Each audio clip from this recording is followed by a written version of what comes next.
Let's play a game I like to call, Can I Finish This Video Before My Meeting Starts in 15 Minutes? Churn rate. Churn rate is the amount of people that leave your SaaS and don't pay the next month.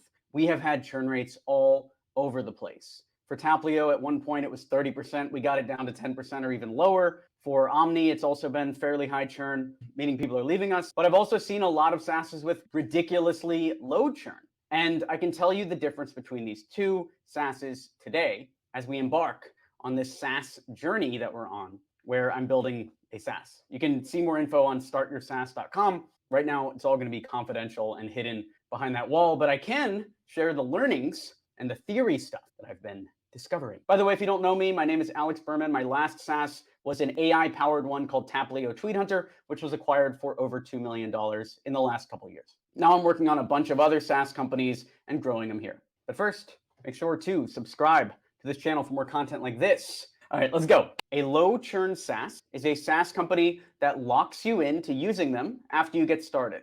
These are companies like Dropbox, where for the advanced plans, you're paying $30 a month per user. And if you cancel, you lose all your files. So even if you're not using Dropbox for several months, you're going to stay on just because you don't want to lose your files, and sometimes for years. These are good low churn SaaS. Another great example is Shopify.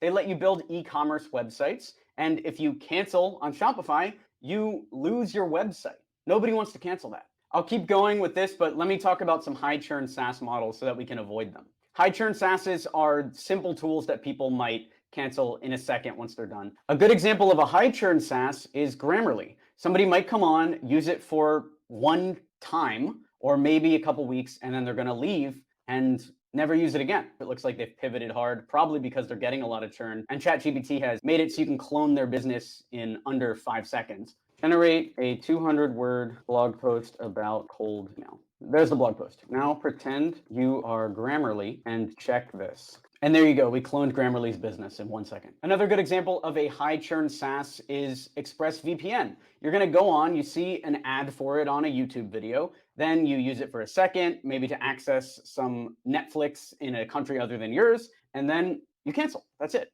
High churn. And that's the main difference between a high churn and a low churn SaaS. It's user data is created that they lose when they delete their account. With ExpressVPN, you don't lose the websites. You just lose access, and then you can get another VPN when you want to access those websites. With Grammarly, you don't lose your blog post when you cancel.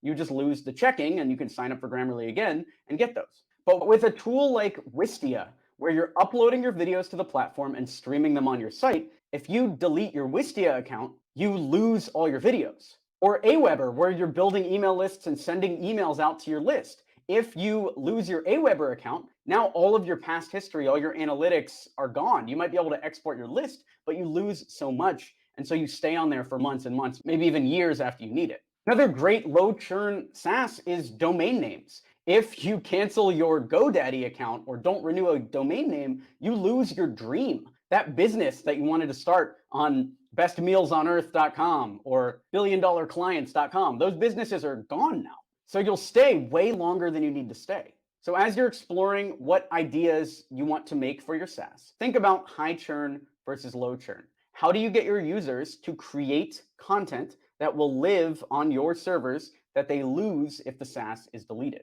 I'm gonna give you some more rapid fire examples. Evernote. If you delete Evernote, you lose your notes. Asana. If you delete Asana, then you lose all of your project management data. Slack. If you stop paying for Slack Enterprise, you lose all of your past data. QuickBooks. If you stop paying for QuickBooks, you lose all your financial records. And yes, there's exporting and all that, but they don't make the exporting easy on most of these low churn SaaSes, and it's not the same. Do you have a great low churn SaaS idea? Let me know in the comments down below and we can start discussing it. Do you agree with this concept? Let's get a conversation going down below. High churn versus low churn SaaS as we enter this new phase of SaaS theory. Thanks for watching the video. Be sure to smash that like button to encourage this type of content on YouTube. Subscribe for more videos like this, and I'll talk to you soon. Thanks for watching. I'm Alex Berman.